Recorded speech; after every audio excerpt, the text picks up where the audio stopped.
அனைவருக்கும் இனிய மாலை வணக்கம். நம்ம பட்டிமன்றத்துக்கு போகிறதுக்கு முன்னாடி என்னோட டீமை வந்து வெல்கம் பண்ணிடுறேன். Please mister Nagarajan, Mahalakshmi ceramics. உங்கள் Mahalakshmi ceramics Nagarajan, welcome sir. அடுத்ததாக Viyan architect mister Anand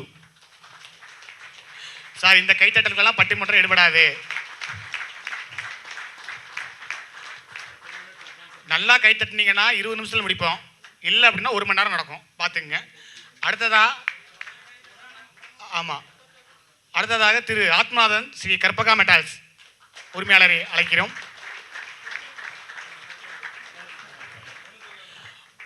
mister Prabhakaran, வசந்தம் ஜுவல்லரி.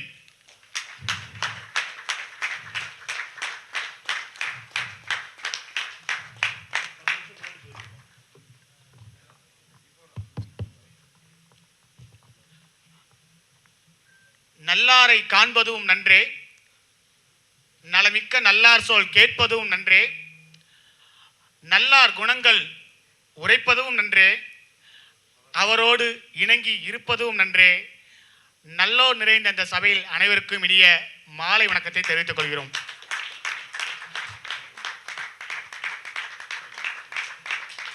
என்ன எட்டி பார்க்கறதுன்னு கேட்குறீங்க? ஒன்றும் இல்லைங்க, இது ரொம்ப கஷ்டப்பட்டு மனப்பாடம் பண்ணேன்.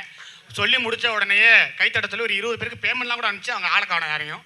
கொஞ்சம் ஒரு கைத்தட்டல் மட்டும் நல்லா கொடுத்துருங்க. பேமெண்ட்டே கொடுத்துட்டீங்களா, டோக்கன் மட்டுமா? ஓகே, நன்றி சார். தலைப்புக்கு போகிறதுக்கு முன்னாடி, பட்டிமன்றத்துக்கு போகிறதுக்கு முன்னாடி இந்த டீம் எப்படி ஃபார்ம் பண்ணுங்கிறது ஒரு கதை இருக்குது. ஃபார்ம் பண்ணி முடித்தோடனே பிரசிடெண்ட் கூப்பிட்டாரு. இந்தமாரி பொம்மராஜன், நீங்கள் ஒரு நிமிஷம் ஆஃபீஸ் வாங்க, நம்ம பேசிடுவோம் அப்படின்னு சொல்லி கேட்டாங்க.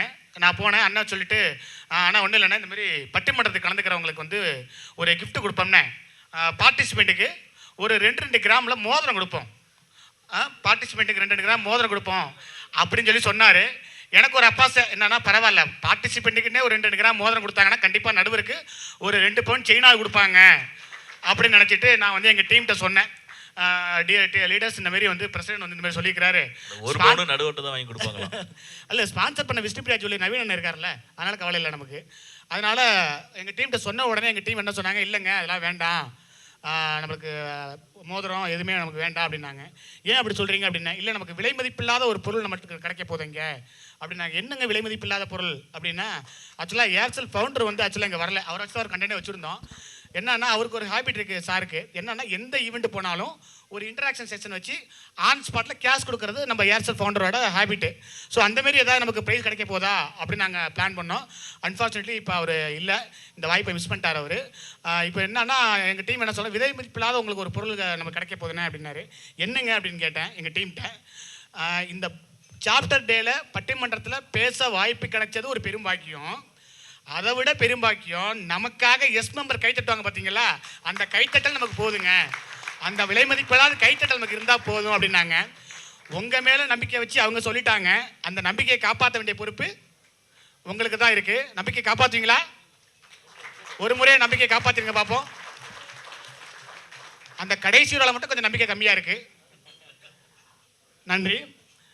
இந்த டாபிக் வந்து பார்த்தீங்கன்னா, இன்றைக்கி தொழில் முனைவோர் ஆஸ் என்டர்பிரனர் நாம வளர்ச்சிக்கு வளம் பெருக பெரும் உதவுவது வாடிக்கையாளர்களா ஊழியர்களா அப்படிங்கிறது தான் நம்மளோட டாப்பிக்கு. இந்த டாபிக் வந்து பார்த்தீங்கன்னா, கிட்டத்தட்ட ஒரு என்ன சொல்கிறது, ஒரு கணவன்கிட்ட போய் கேட்பாங்கல்ல, கல்யாணமான ஒரு கணவன்கிட்ட போய் உனக்கு தாய் முக்கியமா தாரம் முக்கியமா அப்படின்னு சொல்லி கேட்பாங்க. சில பேர் வந்து தாய் முக்கியம்பாங்க, சில பேர் தாரம் முக்கியம்னு சொல்லுவாங்க. இப்போ என்னை கேட்டிங்கன்னா தாரம் முக்கியம்னு சொல்லுவேன். ஏன் அப்படின்னு கேட்குறீங்களா? என்னோட மனைவி இங்கே உட்காந்துருக்குறாங்க, இல்லைன்னா வந்து பிரச்சனையாகும், அதுக்காக நான் பயந்துக்கிட்டு சொல்கிறேன் அப்படின்னு சொல்ல நினைக்காதீங்க. தாயும் முக்கியம் தாரமும் முக்கியம் அப்படின்னு சொல்லி இந்த டாப்பிக்கை வந்து நம்ம கொண்டு போயிடலாம். அந்தமாரி இல்லாமல் ஏதோ ஒரு விஷயத்தில் தொழில் முனைவோருக்கு வந்து அந்த வாடிக்கையாளராக நம்மளுக்கு வந்து ஸ்டாஃபா அப்படிங்கிறத நம்ம பேச போகிறோம். இதை பேசுகிறதுக்கு தொழில் முனைவோரோட வளம் பெருகிறதுக்கு பெரிதும் உதவுவது வாடிக்கையாளர்களே அப்படின்னு பேசுகிறதுக்கு இந்த பக்கம் 2 பேரும், இல்லைங்க வாடிக்கையாளர்கள் தான் கிடையாது, என்னோட ஸ்டாஃப் தான் முக்கியம் அப்படின்னு பேசுகிறதுக்கு இந்த பக்கம் 2 பேர் இருக்கிறாங்க. ஸோ அவங்களுக்கு ஒரு பெரிய பலத்தை கைத்தட்டல் கொடுத்துருங்க.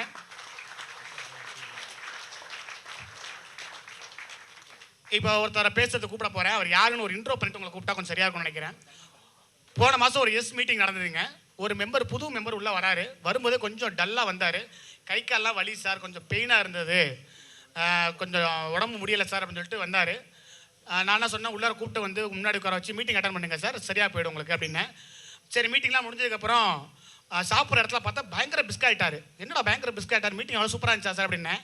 மீட்டிங் ரொம்ப சூப்பராக இருந்துச்சு சார், அதை விட இன்னொருத்தர் எனக்கு ரொம்ப பிடிச்சிருந்தது சார் அப்படின்னாரு. யார் சார் அவர் அப்படின்னேன்.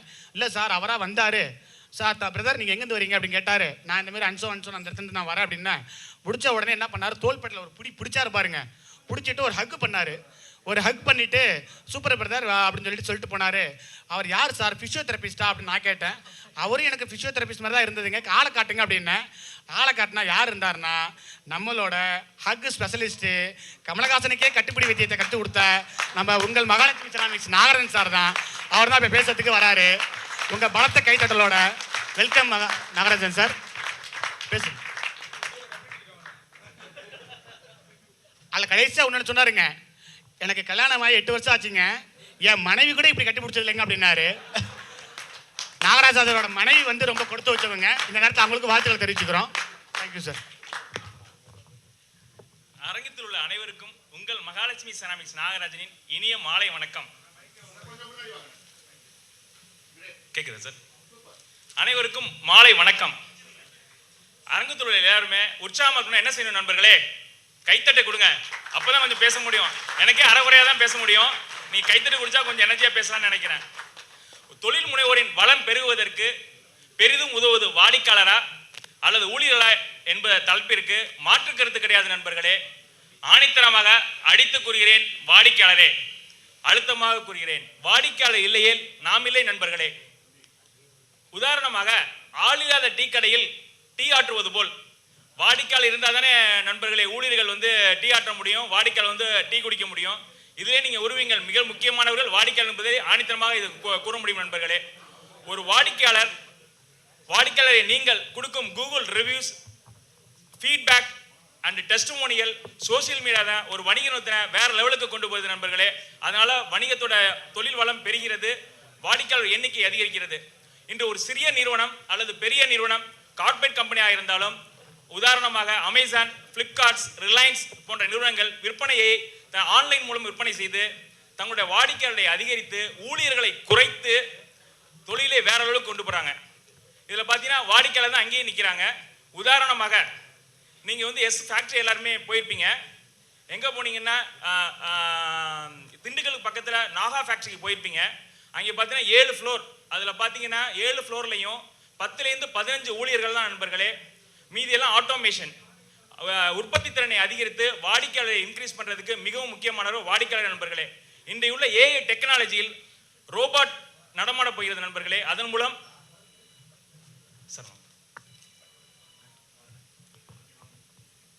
இன்றைய காஃபி வித் சிஓவின் சிறப்பு விருந்தினருக்கு ஒரு பலத்த கைத்தட்டலோடு வருக வருக என அன்போடு அழைக்கிறோம்.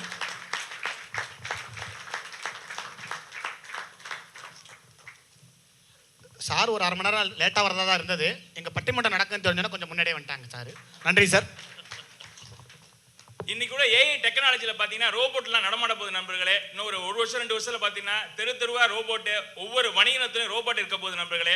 அதன் மூலியமா ஊழியர்களுடைய எண்ணிக்கை குறைய போகிறது. இன்னைக்குள்ள கார்பரேட் கம்பெனி இப்போ இல்லை, தற்போதுள்ள சூழ்நிலையே பார்த்தீங்கன்னா கார்பரேட் கம்பெனி, ஐடி கம்பெனிலாம் பார்த்தீங்கன்னா 50% வந்து ஊழியர்களை குறைச்சிட்டாங்க. எல்லாருமே வாடிக்கையாளர் பேஸ் பண்ணி தான் இன்னைக்கு இருக்குங்கிறது திருப்பி ஆணித்தரமாக வாடிக்கையாளர் என்று கூறுகிறேன். ஒரு வாடிக்கையாளர் வந்து முக்கியமான காரணம், ஒரு டேட்டா பேஸ் இருந்தால் தான் வேற லெவலில் போக முடியுங்கிறதுக்கு உதாரணம் பார்த்தீங்கன்னா ஸ்டாஃப்ட பார்த்தீங்கன்னா அடிக்கடி சொல்லுவோம் நண்பர்களே. எல்லாரும் பாய்ஸ் பண்ண பார்த்துருக்கீங்களா? கொஞ்சம் வாய் திறந்து பேசுனீங்கன்னா நல்லா இருக்கும். நான் பேசுறது கொஞ்சம் நல்லா இருக்கும். அதில் பார்த்தீங்கன்னா செந்தில் வந்து ஒரு டயலாக் சொல்லுவார். உண்டைக்கட்டி சாப்பிட்றதுக்கும் திங்கள்லேருந்து ஞாயிற்றுக்கிழமை வரையும் எந்தெந்த கோயிலில் என்னென்ன சாதம் கொடுக்குறாங்கிறத 365 நாள் டேட்டா பேஸ் ஒரு புக்கை டைரியை காமிப்பார். காமிச்சிட்டு இன்ஃபர்மேஷன் இஸ் வெல்த்தும் பாரு. இதை தான் எஸ்ல சொல்லி கொடுக்குறாங்க நண்பர்களே. என்ன சொல்லி கொடுக்குறாங்கன்னா எல்லாரோட டேட்டா பேஸும் பார்த்து நம்பர்ல இருக்கணும், கணக்கிடக்கூடியதாக இருக்கணும்னு சொல்லிட்டு தெளிவாக சொல்லி கொடுத்துருக்காங்க. இதுதான் நாங்களாம் எஸ் நம்பர்கள் எல்லாரும் ஃபாலோ பண்ணுற நண்பர்களே. அதற்கு மிக முக்கிய காரணம் வந்து சிஆர்எம்ங்கிற ஒரு ஆப். இந்த சிஆர்எம்னா என்னன்னு உங்களுக்கு தெரியணும்னா கஸ்டமர் ரிலேஷன் மேனேஜ்மெண்ட். இதை வச்சு என்ன செய்யணும், இதில் என்ன பயன் பார்த்தீங்கன்னா நண்பர்களே, நம்மளுடைய வாக்கிங் கஸ்டமர் எத்தனை பேர், மார்க்கெட்டிங் மூலியமாக கஸ்டமர் எத்தனை பேர் உள்ள வராங்க, ஃப்ரெண்ட்ஸ் அண்ட் ரிலேஷன் மூலமாக எத்தனை பேர் கஸ்டமர் வராங்க, எத்தனை பேர் எடுத்திருக்காங்க, ஓகே எத்தனை, பெண்டிங் எத்தனை, வாடிக்கையாளர்கிட்ட நீங்கள் பேசுனீங்களா, எத்தனை கஸ்டமர்கிட்ட பேசுனீங்க, அவங்களுடைய வாக்கிங் கஸ்டமர் நிலவரம் என்னங்கிறத துல்லியமாக ஒரு டேட்டா பேஸை கொடுக்கறது வந்து இந்த சிஆர்எம் ரிப்போர்ட் மூலம் நண்பர்களே. இதன் மூலம் வாடிக்கையாளரை இன்க்ரீஸ் பண்ணி தொழிலில் நலம் பெறுவதற்கு மிக முக்கியமாக காரணமாக இருக்கிறது வாடிக்கையாளர் நண்பர்களே. ஒரு வாடிக்கையாளருடைய புதுமைப்படுத்துதல் மற்றும் இனோவேஷன், ஒவ்வொரு கம்பெனிலையும் இனோவேஷன் இல்லைன்னா காண போயிடும். இன்னைக்குள்ள காலகட்டத்தில் இன்னைக்கு டெக்னாலஜி வளர்ந்துகிட்டே போகுது. இனோவேஷன் முக்கியமாக தேவைப்படுது நண்பர்களே. அதில் பார்த்தீங்கன்னா இனோவேஷன் என்னன்னா ஒவ்வொருத்தரும் புதுமைப்படுத்தணும். நம்மளுடைய கம்பெனியும் மற்ற கம்பெனிக்கு என்ன வித்தியாசம், நம்ம தனித்துவமாக இருக்கோமா இல்லையா, நம்ம தனித்துவப்படுறதுக்கு யூனிக்னஸ் வேணும் நண்பர்களே. அது மாதிரி ஒரு தயாரிப்பு சேவை நிறுவனத்தில் வந்து நம்ம என்னென்ன புதுமைப்படுத்துகிறோமோ அப்போ தான் நம்மளுடைய கம்பெனியோட வளர்ச்சி அதிகமாக இருக்கும். இதற்கு மிக முக்கியமாக இருப்பது அதோட இன்க்ரீஸ் ஆகிறதுக்கும் வாடிக்கையாளர் தான் மிக முக்கிய காரணம் நண்பர்களே. உதாரணமாக நம்ம நடுவர் ஐயா இப்போதைக்கு இன்னும் வரதுக்கு டைமில் கொஞ்சம் லேட்டாக வராங்க. அவங்களோட சிவசங்கரன் ஐயா வந்து பார்த்தீங்கன்னா 1981 ஸ்டெல்லிங்கிற கம்ப்யூட்டரை தொடங்கி 1991 ஏர்செல் நிறுவனத்தை தொடங்கும் பொழுது அவருடைய வாடிக்கையாளருடைய எண்ணிக்கை என்ன தெரியுமா நண்பர்களே, 1.9 மில்லியன், அதாவது 19 லட்சம். அது வந்து ஒரு குறிப்பிட்ட நாளில் 2018 பார்த்தீங்கன்னா 80 பில்லியன் வாடிக்கையாளர்கள், அதாவது 7,41,52,299 பேர் வாடிக்கையாளர்கள். இதுக்கு காரணம் என்னன்னு பார்த்தீங்கன்னா அவருடைய இன்னைக்கு அந்த நிலைமையில வந்து அவங்களுடைய நிகர மதிப்பு, சொத்தின் நிகர மதிப்பு பார்த்தீங்கன்னா $4 பில்லியன், அதாவது 32,000 கோடி. இதற்கெல்லாம் யார் காரணம் நண்பர்களே, மிக முக்கியமான வாடிக்கையாளர் இல்லையேல் இன்னைக்கு தொழிலதிபர்களோ யாரும் இருக்க முடியாது நண்பர்களே. அதற்கு முக்கிய உதாரணம் நமது நடுவர் அவர்களை எடுத்துக்கொள்வோம். அவர்கள் வந்து இன்னைக்கு ஜெய்கிருஷ்ண நிறுவனத்தை தொடங்கி இன்னைக்கு நடுவர் அளவுக்கு வளர்ப்பதற்கான காரணம் என்ன நண்பர்களே, அந்த வாடிக்கையாளர் தான். இந்த வாடிக்கையாளர் இல்லையேல் நிச்சயமா வந்து எதுவுமே இல்லை. ஊழியர்கள் இருக்க தான் வேண்டும், இல்லைன்னு சொல்லவில்லை. அந்த வாடிக்கையாளர் வந்து மிக முக்கியமானவர்கள். இதுக்கு ஒரு சிறிய உதாரணம் சொன்னால் வாடிக்கையோட நெருங்கிய தொடர்பு வேணும் நண்பர்களே. என்ன தொடர்புனா நம்ம ஒவ்வொருத்தரும் வாடிக்கையாளர்கிட்ட வந்து இன்ட்ராக்ட் ஆகணும். நம்ம ஆகும்போது ஒரு அவங்களுடைய நல்லது கெட்டது நம்ம கலந்துக்கணும் நண்பர்களே. பிறந்த நாள், திருமண நாள் வாழ்த்துக்கள் கூறும்போது இது வந்து எனக்கு கடந்த 2 வருஷமா அந்த எஸ் நம்பர்கள் எல்லாருக்கும் என்னை பற்றி தெரியும், நாகராஜனை பற்றி. இது என்னோட பெருமைக்காண்டி சொல்லவில்லை, ஒரு சின்ன உதாரணத்துக்காண்டி இந்த 2 வருஷத்துல தொடக்கத்தில் நான் அந்த வாழ்த்த ஆரம்பிச்சதுல எனக்கு வந்து நாகப்பட்டினத்தில் ஐசக் நியூட்டன் காலேஜுங்கிறது ஒரு 4 ரூபாய் தான் பேசியிருப்பேன் அவங்கள்ட்ட. கிட்டத்தட்ட ஒரு 10 லட்சம் ரூபாய்க்கு ஒரு ஆர்டர் வந்து எனக்கு வந்து கவர்மெண்ட் காலேஜ் ஆர்டர் கொடுத்தாங்க. இதுக்கு காரணம் என்ன நண்பர்களே, நான் வந்து வாடிக்கையாளர் எடுத்ததுக்காண்டி சொல்ல, அந்த வாடிக்கையாளர் உறவுகளை நீங்க தக்க வச்சுக்கிறது மூலம் வாடிக்கையாளர் வந்து இன்க்ரீஸ் பண்ண முடியுது. இதுக்கு வந்து ஊழியர் தான் இருக்கணும்னு தேவையில்லை. இங்கிருந்து ஆன்லைன் உலகமா போயிடுச்சு. ஊழியர்களும் வேண்டும், ஊழியர் இல்லாமல் வாடிக்கையாளர் இருந்தால் தான் ஊழியர்கள். அதனால வாடிக்கையாளர் மிக முக்கியமான நண்பர்களே. வாடிக்கையாளருடைய தேவை மற்றும் விருப்பத்தை அறிவதன் மூலம் நம்முடைய கம்பெனி வந்து வேற லெவலுக்கு எடுத்து போய் முடிகிறது. அது மட்டும் இல்லாமல் வாடிக்கையாளர்களை தொழில் நலம் பலம் பெறுவதற்கு மிக முக்கியமானவர்கள் வாடிக்கையாளரே என்று கூறி விடைபெறுகிறேன். நன்றி, வணக்கம். நாகராஜ சாருக்குள்ள வானத்தை போல விஜயகாந்த் இருப்பார்னு பார்த்தேன், ஆனால் ரமணா விஜயகாந்த் உள்ள இருந்திருக்கிறாரு. ரொம்ப நன்றி சார், சிறப்பு சார். ஆக்சுவலாக வந்து சாரோட முதல் மேடை பேச்சு இது. ஒரு பணத்தை கைத்தட்டல் கொடுக்கலாம். ஒரு தொழில் முனைவோருக்கு ரொம்ப ரொம்ப முக்கியமான ஒரு விஷயம் என்ன அப்படின்னு கேட்டிங்கன்னா அடாப்டபிலிட்டி, ஓப்பன் மைண்டட். பட்டிமன்றத்துக்கு பேசுறதுக்கு சொன்ன உடனே சார் வந்து ஓகே பண்ணிட்டாரு. ஸோ ஒரு என்டர்பிரனராக இருக்கிறவங்க எந்தவித ஒரு சுச்சுவேஷனையும் உடனே அடாப்ட் பண்ணிக்கணும், உடனே அதுக்கு தகுந்த மாதிரி நம்ம மாறிக்கணும் அப்படிங்கிறதுக்கு வந்து சார் ஒரு நல்ல உதாரணம். ரொம்ப நன்றி சார். அப்போ அந்த 10 லட்ச ரூபா ஆர்டரில் கொஞ்சம் கமிஷனை மட்டும் கொஞ்சம் பார்த்து நம்ம எஸ் நம்பர் கொஞ்சம் ஷேர் பண்ணி கொடுத்துருங்க, மறந்துடாதீங்க. அடுத்ததாக தொழில் முனைவோரோட வளர்ச்சிக்கு வளம் பெறுகிறதுக்கு பெரிதும் உதவுவது வாடிக்கையாளர்கள் கிடையாது, ஸ்டாஃப் தான் அப்படின்னு சொல்கிற ஒருத்தர் அவர் வர்றதுக்கு முன்னாடி அவரை பற்றி அறிமுகம் பண்ண சொல்கிறேன். நான் வந்து இந்த எஸ்கனெக்ட் ஆப்பில் வந்து பார்த்தீங்கன்னா நான் ஒரு பூஜை மணி ஒன்று வாங்கணும்னு சொல்லி ட்ரோல் பண்ணிட்டு பார்த்துட்டே இருந்தேன். யார்கிட்ட வாங்கலாம்னு சொல்லிட்டு நான் ஒரு கடையை கண்டுபிடிச்சிட்டேன், ஒரு எஸ் மெம்பரோட கடையை கண்டுபிடிச்சிட்டேன். ஒரு பூஜை மணி வாங்கலான்னு கடைக்கு போனேன். கடைக்கு போய் பார்த்தா ஒரு தம்பி ஒருத்தவர் உட்காந்துருந்தார். நான் அந்த கடைக்கு நான் போனதில்லை, இந்த மெம்பர் யாரும் எனக்கு தெரியாது. போகும்போது பார்த்தீங்கன்னா நெத்தி நிறைய பட்டை, கழுத்தில் ருத்ராஜ கொட்டை, ஒரு ப்ளூடூத் ஹெட்செட்டு, ஒரு காவி வேட்டி, டிஷர்ட் போட்டுட்டு இருந்தார். நான் என்ன நினச்சேன், சரி ஏதோ வேலை செய்கிற தம்பி போல இருக்கு, தம்பி முதலாளி எங்கப்பா அப்படின்னேன். அந்த முதலாளியே நான் தாங்க அப்படின்னு சொல்லிட்டு தன்னோட நிறுவனத்துக்கு முதல் ஊழியராக வேலை செஞ்சு கொண்டு இருக்கும் திரு ஆத்மநாதன் கற்பகா மெட்டால்ஸ் அவர்களை தான் மேடை கலைக்கிறேன். Please sir. உங்கள் பக்கம் கொஞ்சம் நம்பிக்கை கம்மியாக இருக்கிற மாதிரி தெரியுது. இங்கே அரங்கத்தில் அமர்ந்திருக்கும் அனைத்து நண்பர்களையும் என் நெஞ்சார்ந்த வணக்கத்தை கூறிக்கொண்டு கண்டென்ட்குள்ளே போயிடுறேன். ஆக்சுவலாக இப்போ நம்ம நாகராஜனை பேசுனது எப்படின்னா, இந்த டிவியில் ஆட்லாம் போடுவாங்க பார்த்தீங்களா, mutual funds are subject to market research, please take your advice from financial அட்வைஸ்னு கடன்னு சொல்லிட்டு போயிட்டாரு. என்ன சொன்னார், ஏது சொன்னார் என்னன்னு புரிய மாட்டேங்குது. அதாவது நான் இந்த டாபிக் என்ன, தொழில் முனைவோரின் வளம் பெருகுவதற்கு ஊழியர்களா வாடிக்கையாளர்களா? டைட்டிலே வாடிக்கையாளர் தான் ஃபஸ்ட்டு கொடுத்துருக்காங்க, அதுலேயே தான் அவங்க ஜெயிச்சுட்டு போட்டோம். சரிங்க, இந்த டைட்டிலை எனக்கு வந்து பொம்மு அண்ணன் வந்து சொன்னாங்க. பொம்மு அண்ணன் எனக்கு வந்து சொன்னது என்ன சொன்னாங்கன்னா, இந்த மாதிரி நீ இந்த பட்டிமன்றத்தில் வந்து ஜாயின் பண்ணணும் அப்படின்னோடனே எனக்கு ஒரு சின்ன தடுமாற்றம். உடனே நான் ஜாகுவார் கியூப் லேபில் மெம்பர்ஸ்க்கெலாம் ஃபோன் பண்ணேன். ஜாகுவார் கியூப் லேப்ன்றது ஒரு எஸ்க்குள்ள ஒரு சின்ன அமைப்பு மாதிரின்னு வச்சுக்கோங்களேன். அந்த என்ன நண்பர்கள்லாம் நான் ஃபோன் போட்டு கேட்டேன், இந்த மாதிரி பொம்மு அண்ணன் சொல்கிறாங்கன்னொடனே, பொம்மு அண்ணன் நம்ம நடுவர் சொன்னோடனே நான் நண்பர்கள்லாம் என்ன சொன்னாங்க, பொம்மு அண்ணன் என்ன சொன்னாலும் கம்முன்னு கேட்டுக்கப்பா, எஸ்ல உன் லைஃபு ஜம்முன்னு இருக்கும்னாங்க. அவங்க பேச்சை தட்ட முடியுமா?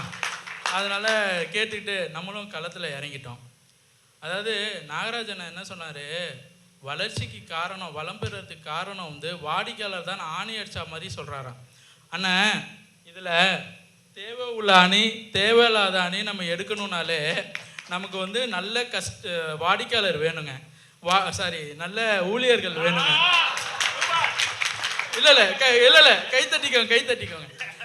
நல்ல ஊழியர்கள் வேணுங்க. ஏன்னா ஒரு ஊழியரால் தான் நல்ல கஸ்டமர் யார் மோசமான கஸ்டமராக இருந்தாலும் அவங்கள ஹேண்டில் பண்ணுறதுக்கு அவங்க நல்ல ஊழியர் இருந்தால் தான் அவங்களால பண்ண முடியும், இல்லைன்னா பண்ண முடியாது. அதை நீங்கள் முதல்ல தெரிஞ்சுக்கணும். இப்போது நம்ம முன்னாடி சாப்டர் பற்றி நம்ம செந்தில் சொன்னாங்க, ஜெயமங்கலம் ஏஜென்சி. இதில் வந்து நான் ஒரு 2 நிகழ்வை சொல்கிறதுக்கு முன்னாடி உங்கள் எல்லாத்தையும் முதல்ல நான் ஒரு விஷயம் கேட்டுக்கணும். என்னென்னா, நீங்கள் இன்றைக்கி எல்லாருமே இங்கே வந்து ஃப்ரீயாக உட்காந்து என்கிட்ட வந்து என் பேச்சை வந்து நீங்கள் இன்றைக்கி கேட்டுட்ருக்கீங்கன்னா காரணம் என்னங்க, உங்கள் சார்பாக நீங்கள் நம்புகிற ஊழியர் வந்து உங்களுக்காக உங்கள் கடையில் வந்து வேலை பார்த்துட்ருக்காங்க. இப்போ உதாரணத்துக்கு எடுத்துக்கோங்க, இங்கே பி ஸ்டுடியோ என்ன ஜம்முன்னு உட்காந்து என்னோட பேச்சை கவனிச்சிட்ருக்காரு, ஆனால் அவரோட ஊழியர்கள் எல்லாம் வந்து அவருக்காக வேலை பார்த்துட்ருக்காங்கங்க. கொஞ்சம் நல்லா ஃபோட்டோ எடுங்க பிரதர்ஸ் என்ன, சரிங்களா? இப்போ இதிலே தெரிஞ்சிருச்சு நம்ம ஊழியர் தான் நமக்கு வந்து ரொம்ப ரொம்ப முக்கியம்னு. இதில் நான் ஒரு முக்கியமாக எஸ்லேயே ஒரு இன்சிடென்ட் சொல்லணும்னா, நம்ம எங்களுக்கு எப்படி ஜாகுவார் கியூப் லேபோ பீமன்ஸ் கியூப் லேப்னு ஒன்று இருக்குங்க. எங்களுக்கு எஸ்கான்னு சொல்லி ஒரு பெரிய செரமனி வந்து சென்னையிலேயோ கோயம்புத்தூர் சிட்டிலேயோ நடக்கும். ஆல்ரெடி என்ன சொன்னாங்க, 125 கியூப் லேபில் எங்கள் கும்போணம் சாப்டரில் உள்ள பீமன்ஸ் கியூப் லேப் தான் வந்து பெஸ்ட்டு கியூப் லேப்னு அவார்டு வாங்கினுச்சு. இதுக்கான ரீசன் முதல்ல உங்களுக்கு என்னன்னு தெரியுமாங்க? இதுக்கான ரீசன் என்னென்னா, அவங்க எவரி மந்த் வந்து அவங்களோட ஸ்டாஃப்ஸை கூட்டிகிட்டு வந்து ட்ரைனிங் பண்ணுறாங்க. எஸ்ஸில் சொல்லிக் கொடுக்குற ஒவ்வொரு விஷயத்தையும் அவங்களுக்கு சொல்லிக் கொடுத்து அவங்க பிஸ்னஸில் இம்ப்ளிமெண்ட் பண்ணுறதுனால அவங்க பிஸ்னஸ் க்ரோத் ஆகிருக்கு. இந்த லாபம் மட்டும் இல்லாமல் அவங்க எஸ்கான்லேயும் மிகப்பெரிய ரெக்கக்னேஷன் கிடச்சிருக்கு. இந்த கியூப் லேபில் யாரெல்லாம் இருக்காங்கன்னு தெரியுமாங்க? நம்ம சாஸ்தாத்தா நம்ம வந்து இப்போ வாடிக்கையாளர் தான் முக்கியம் ஆணி அடிச்சாப்பில் பேசி கை கூட எந்திரிச்சு தட்டினா இருப்பாருங்க. அந்த நாகராஜனை நம்ம அமைதியாக உட்காந்து தீர்ப்பு சொல்கிறதுக்காக காத்துட்ருக்கோமே நம்ம நடுவர் பொம்மு அண்ணன். இது போக பல பெரிய தலைக்கட்டுலாம் இருக்குது. அதில் முக்கியமாக நம்ம ஆர்எஸ்ஆர் அண்ணெல்லாம் இருக்காங்க. இதில் இப்போ இவங்க எல்லாம் முக்கியமான ஆளுங்களாம் எல்லாம் இருந்துட்டு சரியாகவே கைத்தட்ட மாட்டேங்கிறாங்க பாருங்க. புரியுதுங்களா? இதிலே தெரிஞ்சுக்கணும், அவங்களாம் வாடிக்கையாளரோட வந்து ஊழியர்கள் தான் முக்கியம்னு அவங்க முடிவு பண்ணிட்டாங்க. ஏன்னாங்க ஒரு வாடிக்கையாளர் வந்தால் நமக்கு இன்கம் தாங்க கொடுக்க முடியும். அதே ஒரு ஊழியர் வந்து நல்லா சர்வீஸ் பண்ணானா நம்ம பிராண்டுக்கு வந்து வேல்யூ கிரியேட் பண்ண முடியும். இன்கமுக்கும் வேல்யூக்கும் என்ன வித்தியாசம் தானே கேட்குறீங்க? இன்கம் வந்து நம்மளோட ப்ராஃபிட்டை வந்து ஆட் தாங்க பண்ணும். 10 ரூபாயா 20 ரூபா ஆட் ஆகும். அதே ஒரு நல்ல ஊழியர் வந்து நல்ல சர்வீஸ் பண்ணானா நம்ம பிராண்டை வந்து வேல்யூ இன்க்ரீஸ் பண்ணுவான். வேல்யூ இன்க்ரீஸ் பண்ணும்போது நம்ம இன்கம் என்ன ஆகுனா மல்டிப்ளை ஆகும். 10ன்றது 100ஆக மாறும். அப்போ வளம் ஈஸியாக பெருகணும்னா ஊழியர்களோட உழைப்பு தான். இப்போ நம்ம ஐயா வந்திருக்காங்க, ராதாகிருஷ்ணன் ஐயா. அவங்களே வந்து பார்த்திங்கன்னா பெரிய நடராஜர் செஞ்சாங்க. ஐடியா எல்லாமே ஐயாவோடது தான் இருக்கும். ஆனால் அந்த இடத்துல ஒரு டீம் ஒர்க் இல்லாமல் அவ்வளோ பெரிய ஒர்க்கை ஐயாவால் பண்ணியிருக்க முடியுமா? அந்த ஊழியர்களோட சப்போர்ட் இல்லாமல் பண்ணியிருக்க முடியுமா? அதாவது ஒரு சிறந்த ஊழியால் தான் சிறந்த சிற்பத்தை உருவாக்க முடியுங்க. ஒரு சிறந்த ஊழியனால் தான் வந்து ஒரு சிறந்த நிறுவனத்தை உருவாக்க முடியும். அதாவது வளம் என்பது வந்து வாடிக்கையாளர்களால் அல்ல, ஊழியர்களால் தான். ஆனால் எய்த்தாப்பில் நாகராஜனை இப்போ வாய் புளிக்குதா மாங்காய் புளிக்குதான்னு பேசிக்கின்னு இருக்காரு. புரியுதுங்களா? இல்லை வந்துடுவார், நம்ம சைடு வந்துடுவார். அதனால நீங்கள் அதை பற்றிலாம் ஒன்றும் நம்ம கூப்பிட்டுக்கிட்டுலாம். அவரும் நம்ம டீம் தான். என்ன உங்கள்கிட்ட விட்டு கொடுக்காம காட்டிகிட்டு இருக்காரு. இதுக்கு அடுத்தது நம்ம நாட்டாமல் இருக்கார், நம்ம எஸ்ஸோட நாட்டாமல். அவருக்கு என்னென்னா திருதுப்புன்னு அவர் வந்து சீசனல் பிஸ்னஸ் ஐஸ்கிரீம் பிஸ்னஸ் பண்ணிகிட்டு இருக்காரு. அந்த நாட்டாமைக்கு வந்து என்னென்னா திருதுப்புன்னா சீசனில் மட்டும் நான் பிஸ்னஸ் பண்ணக்கூடாது. அதாவது அந்த நாட்டாமைக்கு பித்தளை சொம்பு பத்தாதான், வெள்ளி சொம்பு வேணுமா. அதாவது சீசனில் மட்டும் பிஸ்னஸ் பண்ணக்கூடாதான், எல்லா சீசன்லேயும் அவர் தான் பிஸ்னஸ் பண்ணணும்னு ஒரு ஆசை. வந்தோடனே ஒரு ஐடியா இம்ப்ளிமெண்ட் பண்ணுறாரு. ஏன் நம்ம வந்து எல்லா கடைக்கும் நம்ம டோர் ஸ்டெப்பு வந்து டீ சப்ளை பண்ணக்கூடாது.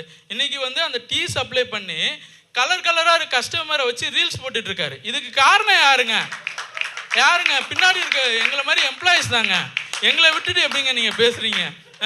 அது பக்கமாக டெஸ்டிமோனியல் ரிவ்யூ என்னோடய கஸ்டமர் கொடுக்குறாங்கன்றாங்க. யார்? நம்ம நாகராஜனை. அந்த ஒரு டெஸ்டிமோனியல் ரிவ்யூஸ் யாருங்க கொடுக்க முடியும்? எப்படிங்க கொடுக்க முடியும்? நல்ல சர்வீஸ் இல்லாமல் ஒரு கஸ்டமர் கொடுத்துருவாங்களா? அப்படிங்கும்போது அந்த கொடுக்கறதுக்கான காரணம் வந்து வாடிக்கையாளர் தாங்க. இறுதியாக நம்ம நடுவர் அவர்கள்ட்ட சொல்கிறேன், அதாவது இரு கண்கள் மாதிரி வாடிக்கையாளர் ஊழியர்னு தீர்ப்பை வழங்காமல் பார்வை ஒன்று மாதிரி ஊழியர்கள் தான் வளர்ச்சிக்கு காரணம், வளம் பெருக காரணம் கொடுக்கணும்னு உங்கள் எல்லாத்தையும் தாழ்மையாகவும் நீங்களும் ஆதரவு தெரிவிக்க உங்கள் கைகளை உயர்த்தி கைத்தட்டினால் நன்றாக இருக்கும். நன்றி நன்றி நன்றி. அருமை அருமை அருமை. உங்கள் டீம் ரொம்ப கஷ்டம்தான் போல தெரியுது.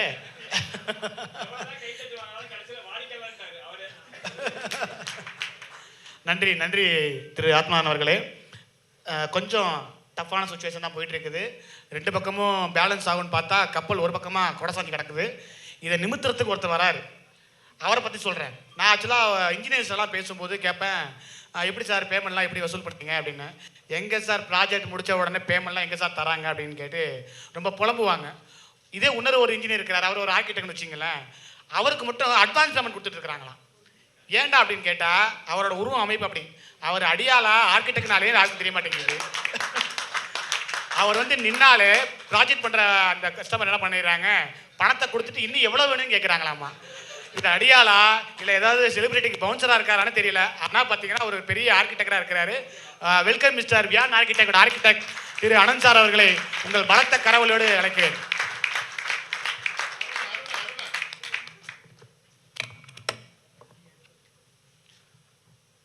அறையில் வந்திருக்கும் அனைத்து ஐஸ் நண்பர்களுக்கும் இனிய மாலை வணக்கம். ஆக்சுவலாக சார், ஒரு எங்கள் தெருவில் ஒரு டீ கடை ஒருத்தர் வச்சுருக்காரு, வண்டியெலாம் தள்ளி கொடுத்துருப்பாரு.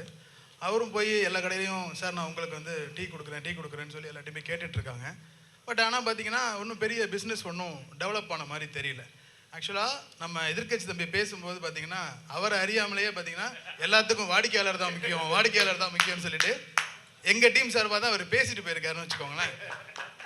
இப்போ நீங்கள் எந்த பிஸ்னஸ் இப்போ இங்கே சொல்கிற மாதிரி பீமன்ஸ் கியூப் லேப் வந்து வின் பண்ணி அவங்களோட எம்ப்ளாயீஸ்க்கு ட்ரைனிங் கொடுக்குற விஷயம் யாருக்காகன்னு பார்த்தீங்கன்னா எண்ட் லெவலில் உள்ள கஸ்டமர் அவங்க பர்ஃபெக்டாக சாட்டிஸ்ஃபை பண்ணணுன்ற ஒரு மெயின் விஷயம் தானே தவிர ஊழியர்களை நீங்கள் வந்து ஊழியர்கள் எப்போ வேணாலும் மாறலாம். பட் உங்களோட பிஸ்னஸ் ஸ்ட்ராட்டஜியும் உங்களோட சிஸ்டமும் பார்த்தீங்கன்னா எப்போதுமே மாறுறதுக்கான வாய்ப்புகள் வந்து ரொம்ப கம்மி. நம்மளோட கார்ப்பரேட் எடுத்துக்கோங்க, எல்லா லெவல்லையுமே இப்போது அவங்களோட எம்ப்ளாயீஸை குறைக்கணுன்றது அவங்களோட எய்ம் கிடையாது. ஒரு 100 ரூபாய்க்கு கொடுக்க வேண்டிய பொருளை ஒரு 50 ரூபாய் ரேஞ்சுக்கு அதோட தரத்தை குறைக்காம மக்களை ஈஸியாக ரீச் பண்ணணும் அப்படிங்கிறதுக்காக விஷயங்களை அவங்க அப்கிரேட் பண்ணுறாங்க. அவங்களோட ஏஐ மூலமாகவும் மற்ற விஷயங்கள் மூலமாகவும் அவங்களோட தன்மையை குறைக்கணுன்றது அவங்களோட ஐடியாவை தவிர வேறு எந்த ஒரு விஷயமும் கிடையாது. உங்களோட பொருள் வந்து தரமாகவும் உங்களோட சேவை கரெக்டாக இருந்துச்சு அப்படின்னா நம்மளோட கஸ்டமர் வந்து பார்த்திங்கன்னா நம்மள்கிட்ட காசு வாங்காமல் ஒரு மார்க்கெட்டிங் ஏஜெண்ட்டாக நமக்கு வந்து ஆக்ட் பண்ணி ஒரு கஸ்டமர் வந்து பார்த்திங்கன்னா 100 கஸ்டமரை நம்மள்கிட்ட ஆட்டோமேட்டிக்காக நம்மள்கிட்ட கொண்டு வராங்க. நீங்கள் 3 தலைமுறையெல்லாம் கூட பிஸ்னஸ் பண்ணுறவங்க எவ்வளோ பேர் இருப்பாங்க. அவங்க என்ன சொல்லுவாங்க, நான் வந்து வாங்கினா அந்த கடையில் தான் வாங்குவேன், நான் இவங்கள்ட்ட தான் துணி எடுப்பேன், இவங்கள்ட்ட தான் நான் கன்ஸ்ட்ரக்ஷன் பண்ணுவேன், இவங்கள்ட்ட தான் ட்ரெஸ் எடுப்பேன். இந்த மாதிரி விஷயங்கள் ஏன் கொண்டு வராங்க அப்படின்னா அவங்களோட தரங்கள் வந்து தரத்தையும் குவாலிட்டியை குறைக்காமல் மற்ற விஷயங்கள் பண்ணுறது தான் வந்து அடுத்த லெவலுக்கு இந்த மாதிரி விஷயங்கள் வந்து கொண்டு போகுது. வாடிக்கையாளர் அப்படின்றவங்க நீங்கள் எந்த ஒரு ஊழியரும் பார்த்தீங்கன்னா ஒருத்தவங்கள்ட்ட நம்ம பேசி கூட அடுத்தவங்கள்ட்ட சொல்லிடலாம், அவங்க நம்ம வந்து கம்மியாக கொடுக்குறாங்க இங்கே கூட கொடுக்குறாங்கன்னு ஒரு ஊழியரை நம்மளால் விலைக்கு வாங்கிட முடியும். ஆனால் நீங்கள் தரம் கொடுக்குற ஒரு கஸ்டமரை கூட உங்களால் அடுத்த பிஸ்னஸ்க்கு கன்வெர்ட் பண்ண முடியாது. ஸோ வந்து வாடிக்கையாளர் வந்து எந்த விதத்துலையும் நம்மளோட தரத்தை வந்து விட்டு கொடுக்க மாட்டாங்க. அடுத்தடுத்த லெவல் கொண்டு போகிறதுக்கு அவங்க தான் ஒரு முக்கிய காரணமாக இருக்காங்கன்றதை சொல்லி நான் விடை பெற்றுக்கேன். தேங்க்யூ. அருமை அருமை, நன்றி ஆனந்த் சார். தீர்ப்பு எப்படி வந்தாலும் கொஞ்சம் அட்ஜஸ்ட் பண்ணிக்கோங்க. பார்த்தாலே கொஞ்சம் பயமாக தான் இருக்குது. அடுத்ததாக இறுதியாக வாதிடுறதுக்காக ஒருத்தர் அழைக்க போகிறேன். பொதுவாக நமக்கு இந்த கல்யாண மண்டபத்துலாம் கல்யாணம் ஆகிறதுக்கு முன்னாடி கல்யாண மண்டபத்துக்கு போகும்போது நம்ம வந்து ஒரு ஃபீல் பண்ணுவோம். என்ன ஃபீல் பண்ணுவோம்னா, பொண்ணு வந்து எப்போவுமே சிரிச்சுக்கிட்டே இருக்கும், ரொம்ப வெக்கப்படும். நம்ம கனவுலலாம் நினைப்போம் நம்மளுக்கு கல்யாணம் ஆச்சு அப்படின்னா காலையில் நல்லா தலை குடிச்சிட்டு வந்து எழுப்பி மாமா டீ சாப்பிட்றீங்களா அப்படின்னு சொல்லி கேட்பாங்க. நம்ம நினைப்போம். எப்போவுமே அது சிரிச்ச முகமாக இருப்பாங்க. பார்த்தீங்களா, என்னோட மனைவி இங்கே இருக்கிறாங்க, அவங்களையும் சேர்த்தான்னு சொல்கிறேன், யார் தப்பாக நினச்சிக்க வேண்டாம். அந்த மாதிரி இவர் வந்தாலே ஒரு சிரித்த முகம், ஒரு குழந்தை மனது, அப்படிப்பட்ட வசந்தம் ஜுவல்லரி திரு பிரபாகரன் அவர்களை மேடைக்கு வருமாறு அன்புடன் அழைக்கிறேன். தொழில் முனைவோரோட வளம் பெருகிறதுக்கு பெரிதும் உதவுவது நம்மளோட ஸ்டாஃப் தான், ஊழியர்கள் தான் அப்படிங்கிறதுக்காக வந்திருக்கிறாரு. மீண்டும் உங்களோட பலத்த கரவொலியோடு. இங்கு வந்திருக்கும் அனைத்து குடும்ப நண்பர்கள் அனைவருக்கும் வணக்கத்தை தெரிவித்துக் கொள்கிறேன்.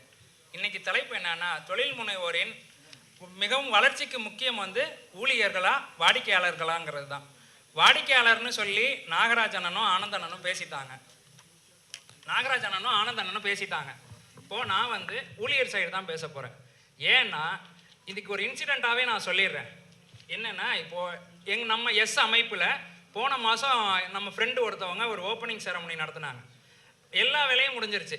நாளைக்கு ஓப்பனிங், காலையில் ஓப்பனிங் வச்சுட்டு நைட்டு 12 மணிக்கு என்ட்ரன்ஸ் ஸ்டைல்ஸ் இல்லைன்னு சொல்கிறாங்க. என்ட்ரன்ஸ் ஸ்டைல்ஸ் இல்லைன்னு முழிக்கிறோம், என்ன பண்ணுறது, நாளைக்கு ஓப்பனிங் எல்லோரும் வந்துடுவாங்க. 12 மணிக்கு ஒருத்தவங்களுக்கு ஃபோன் அடிக்கிறோம், அண்ணே இது மாதிரி எங்களுக்கு ஓப்பனிங்ண்ணே, நாளைக்கு எங்களுக்கு என்ட்ரன்ஸ் ஸ்டைல்ஸ் இல்லாமல் போயிடுச்சுண்ணே, எங்களுக்கு ஏற்பாடு பண்ண முடியுமான்னு. அது யாருன்னு கேட்டால் நம்ம நாகராஜன். நைட்டு 12 மணி ஃபோன் அடிக்கிறேன், சொல்லுங்கள் தம்பி என்ன வேணும்னு கேட்குறாங்க. சரின்னு எங்கள் நீடெல்லாம் நாங்கள் சொல்லிட்டோம். சரி தம்பி, ஆனால் நான் வெளியூரில் இருக்கேன் தம்பி, என்ன பண்ணுறதுன்னு தெரியல, ஒரு 2 நிமிஷத்தில் கூப்பிட்றேன்னு சொல்கிறாங்க. சரி நான் கூப்பிடுங்கன்னு நாங்கள் காலுக்காக வெயிட் பண்ணுறோம். கூப்பிட்டாங்க, 2 நிமிஷத்தில் கூப்பிட்டு, தம்பி என் ஸ்டாஃப்கிட்ட பேசிட்டேன், என் ஸ்டாஃப் உடனே உங்களுக்கு லைனுக்கு வருவாங்கண்ணா. வந்தாங்க, அந்த ஸ்டாஃப் தான் வந்தாங்க. நைட்டு 12:15 இருக்கும் எங்களுக்கு. அந்த ஸ்டாஃப் ஃபோன் பண்ணி, சார் நாகராஜ் சார் பேச சொன்னாங்க சார், என்ன சார் வேணும் உங்களுக்கு, இது மாதிரி எங்களுக்கு என்ட்ரன்ஸ் டைல்ஸ் இல்லை, இது மாதிரி. நைட்டு 12:15 எங்களுக்கு வந்து கதவை திறந்து விட்டு எல்லாம் எங்கள் டைல்ஸ் என்னென்ன கேட்டோமோ அதெல்லாம் ஏற்றி விட்டு இங்கே வந்து இறக்குற வரையும் எல்லா வேலையும் முடிச்சு கொடுத்துட்டு போனார். அன்னைக்கு நாகராஜன் வரல எங்களுக்காக, ஆனால் அந்த ஸ்டாஃப் தான் வந்தாங்க. நம்ம வேணா ஓனராக இருக்கலாம், நம்ம எந்த நேரத்துலையும் எல்லா வேலையும் பண்ண முடியாது. அனந்த் சார் நினைக்கிறாரு, கூடையே சுத்துறிய செவ்வாழ இப்படி ஒரு பெரிய வேலையை பார்த்துட்டியே அப்படின்னு நினைக்கிறாரு அவர். நம்மளால அது இப்படி ஒன்றும் பண்ண முடியாது. நம்ம ஸ்டாஃப் தான் நமக்காக எந்த நேரம் வேணாலும் உழைக்கிறதுக்கு ரெடியாக இருக்காங்க, அவங்களுக்கு நம்ம சப்போர்ட் பண்ணுறோம். அது மாதிரியே இன்னொரு விஷயத்தையும் நான் சொல்லிக்க விரும்புகிறேன். சிம்பு ஒரு படத்தில் சொல்லுவார், எவ்வளோ பொண்ணுங்க இருந்தும் நான் ஏன் ஜெஸியை தேடியே நான் போகிறேன் அப்படின்னு சொல்லி கேட்பார். அதுக்கு ஆப்டாக வந்து நாங்கள் மகாலட்சுமி செராமிக்ஸ் நாகராஜன் அண்ணன் சொல்கிறோம். ஏன்னா அவர் சொல்கிறார், அண்ணன் வந்து என்ன சொல்கிறாரு, கஸ்டமர் ஆல்வேஸ் அ கிங்குன்னு சொல்லி முடிக்கிறார். சரி கிங்கு தான், அதில் ஒன்றும் மாற்றம் இல்லை, அது எல்லாரும் சொல்கிறது தான். ஆனால் அந்த கிங் மேக்கராக ஆக்குறது யார்? ஊழியர் தான். அதில் ஒரு மாற்றமும் கிடையாது. நீங்கள் எக்ஸாம்பிளுக்கு செஸ் எடுத்துக்கோங்களேன், நீங்கள் வந்து ராஜா இருக்கும், ராணி இருக்கும், எல்லாருமே இருப்பாங்க. ஆனால் அவங்க பின்னாடி தான் இருப்பாங்க. முன்னாடி யார் நிற்கிறா? சிப்பாயி, குதிரைப்படை, யானைப்படை தான். அந்த யானைப்படை குதிரைப்படை தான் ஊழியர்கள். அவங்க தான் நம்மளை சேஃப்டியாக வழிநடத்தி நம்மளை வந்து சேஃப்டியாக வச்சுக்கிறாங்க. அதுதான். அப்புறம் வந்து இன்னொரு உதாரணம் நான் சொல்லணும்னா, நம்ம எல்லாரும் கூடி இருக்கிற எஸ்ஸே வந்து ஒரு உறுதிமொழி இருக்குது. எஸ்ஸில் ஒரு உறுதிமொழி இருக்குது. அந்த உறுதிமொழியிலே பார்த்தீங்கன்னா ஒரு வாக்கியம் தான் வந்து வாடிக்கையாளர்களுக்கு இருக்குது, 3 வாக்கியம் வந்து ஊழியர்களுக்கு தான் கொடுத்துருக்காங்க. எஸ்ஸே யாரை முக்கியத்துவம் கொடுக்குறாங்க? ஊழியர்களுக்கு தான் முக்கியத்துவம் கொடுக்குறாங்க. அதனால ஊழியர்களுக்கு தான் முக்கியத்துவம் கொடுக்கணும்னு சொல்லி எங்கள் நடுவர் பொம்மண்ணனை கேட்டுக்கிறேன். இன்னொரு விஷயம், பொம்மண்ணனே ஒரு செயல் செய்கிறாங்க, அதையும் நான் சொல்ல விரும்புகிறேன். அவங்க கடையில் அவங்க ஊழியருக்கு காலையில் வரவங்களுக்கு ஏர்லி பேர்டுன்னு ஒரு விஷயத்தை செஞ்சு அவங்கள ஊக்கப்படுத்துறாங்க. ஏன் முதல்ல வர கஸ்டமருக்கு கொடுத்து ஊக்கப்படுத்தலாம்ல, ஏன் பண்ண மாட்டீங்க? அதை பண்ணுங்களேன். அதை பண்ணாம ஏன் முதல்ல வர ஸ்டாஃப்க்கு ஊக்கப்படுத்துறீங்க? மொத்தமா சாச்சுட்டாங்கய்யா. அதனால ஆணித்தனமானு சொல்ற எல்லாத்தையும் கலைச்சிட்டு எங்க பக்கம் தான் தீர்ப்பு வழங்கணும்னு சொல்லி அன்போடு கேட்டுக்கொள்கிறேன். நன்றி, வணக்கம். அருமை அருமை அருமை. ரொம்ப பிரமாதமா 4 பேரும் தங்களோட வாதங்களை முன் வச்சிருக்கிறாங்க. தீர்ப்பை சொல்றதுக்கு முன்னாடி எனக்கு ஒரு சின்ன வேண்டுகோள் மட்டும். அதெல்லாம் உங்க பாதுகாப்புக்கு நாங்க உறுதி. ஆமா. அதோட இன்னொரு முக்கியமான விஷயம், நைட்டு டிஃபனுக்காக இந்த முட்டை தக்காளிலாம் அந்த பக்கம் போகும். அது தயவு செய்து உள்ளே விட்டுறாதீங்க, கொஞ்சம் அந்த பக்கமாக அனுப்பிச்சி விட்ருங்க. முட்டை தக்காளி வராமல் மட்டும் பார்த்துங்க. கன்வீனர் சார் லாஸ்ட்டில் நிற்கிறீங்க, அது மட்டும் பார்த்துங்க போதும். ஓகே சார், இப்போ நம்ம சப்ஜெக்டுக்குள்ளே கொஞ்சம் டிஸ்கஸ் பண்ணிடுவோம். தொழில் முனைவோரோட வளம் பெருகிறதுக்கு பெரிதும் உதவுவது வாடிக்கையாளர்களா ஊழியர்களா அப்படிங்கிறது தான் டாபிக். ஸோ ஓகே, நமக்கு நிறைய வளம் தேவைப்படுது. ஃபஸ்ட்டு நமக்கு வளம் தேவைப்படுறதுக்கு முன்னாடி நமக்கு என்ன ப்ராப்ளம் இருக்குன்னு நம்ம தெரிஞ்சுக்கணுங்க. முதல்ல நமக்கு என்ன ப்ராப்ளம் தெரிஞ்சாதான் அந்த தீர்வை வந்து நம்ம வந்து இம்ப்ளிமெண்ட் பண்ண முடியும். சரிங்களா? நான் ஒரு 3 சுச்சுவேஷன் சொல்கிறேன். இந்த 3 சுச்சுவேஷனுக்கு அப்புறம் நான் தீர்ப்பை சொல்கிறீங்க. இன்றைக்கி முன்னெல்லாம் வந்து பிஸ்னஸ் ஸ்டார்ட் பண்ணோம் அப்படின்னா, ஒரு கடை திறந்தோம் அப்படின்னா அந்த தெருவில் உள்ள கஸ்டமர் இல்லைன்னா அந்த சுற்றி உள்ள ஒரு 2 கிலோமீட்டர் 3 கிலோமீட்டர் கஸ்டமர் தான் நமக்கு வருவாங்க. ஆனால் இன்றைக்கி சுச்சுவேஷன் அப்படி இருக்குதா? இன்றைக்கி சுச்சுவேஷன் நம்மளால் உலகம் முழுக்க பொருளை வியாபாரம் பண்ண முடியும். அதுக்கு நிறைய உதாரணம் நம்ம எஸ் மெம்பர் இருக்காங்க. மாயவரம் பிரகதி ஆயில் இன்றைக்கி அவர் சப்ளை பண்ணாத நாடுகளே கிடையாது. எங்கே இருந்து? மாயவரத்துலேருந்து. இதுக்கெல்லாம் கை தட்டலாமே நீங்கள். தமிழ் பால் இருக்குது. குறிச்சிங்கிற ஒரு கிராமத்தில் இருந்து இன்றைக்கி தமிழ்நாடு பூரா பால் சப்ளை பண்ணிட்டு இருக்கிறாங்க. இந்த மாதிரி நிறைய பொருட்கள் நிறைய விஷயங்களை வந்து பார்த்தீங்கன்னா உலகம் முழுக்க நம்ம பண்ணுறதுக்கான வாய்ப்பு இருக்குது. ஸோ முன்னே கஸ்டமர்ஸ் வந்து கம்மியாக இருந்தாங்க, இப்போ கஸ்டமர்ஸ் நிறைய இருக்கிறாங்க, உலகம் முழுக்க இருக்கிறாங்க. ஸோ இது டிஃபால்ட்டாக நம்ம எல்லா தொழில் முனைவோருக்கும் கிடைக்கக்கூடிய ஒரு வாய்ப்பு. இது ஒரு சுச்சுவேஷன், அப்படியே உரமாச்சுங்க. இன்னொரு சுச்சுவேஷன், நிறைய பிஸ்னஸ் மேன் வந்து பார்த்தீங்கன்னா பிஸ்னஸ் பண்ணிகிட்டே இருப்பாங்க, வளர்ந்துக்கிட்டே வருவாங்க. திடீர்னு ஒரு கட்டத்தில் ஸ்டாக்னெட் ஆகிடுவாங்க. அதாவது ஒரு மாதிரி தேங்கி நின்றுடுவாங்க. பாருங்களேன், 1 கோடி 2 கோடி 3 கோடி வரும், திருப்பி 1 கோடி 2 கோடி 3 கோடி வரும். அந்த ஸ்டாக்னெட் ஆகி தேங்கி நின்றுடுவாங்க. ஏன் அப்படின்னு கேட்டிங்கன்னா, அந்த தொழில் முனைவோரோட ஒன்று ஏஜ் ஆகிருக்கும், இல்லை அடுத்த தலைமுறை வந்திருக்காது, ஒருவேளை இன்ட்ரெஸ்ட் இல்லாமல் இருந்திருக்கும், சம்திங் ஏதோ ஒரு நாள் அந்த பிஸ்னஸ் தேங்கி நின்று இருக்கும். இது 2வது விஷயங்க. 3வது, ஒரு 5 பேர் பிஸ்னஸ் பீப்புள் மீட் பண்ணால் பேசக்கூடிய முதல் விஷயம் என்ன? தொழில் எப்படி இருக்குன்னு கேட்போம். தொழில் எப்படி கேட்டால் என்ன சொல்லுவோம்? தொழிலில் நல்லா இருக்குதுங்க, என்ன இந்த ஸ்டாஃப் தான் வரமாட்டேங்கிறாங்க, ஸ்டாஃப் தான் பெரிய ப்ராப்ளமாக இருக்குது அப்படின்னு சொல்கிறோமா இல்லையா? சொல்கிறவங்க மட்டும் கை தட்டுங்க. ஸ்டாஃப் ப்ராப்ளம் இருக்குன்னு சொல்கிறவங்க மட்டும் கை தட்டுங்க. அப்போ பாதி பேருக்கு ஸ்டாஃப் ப்ராப்ளம் இல்லைன்னு நினைக்கிறேன். கரெக்டுங்களா?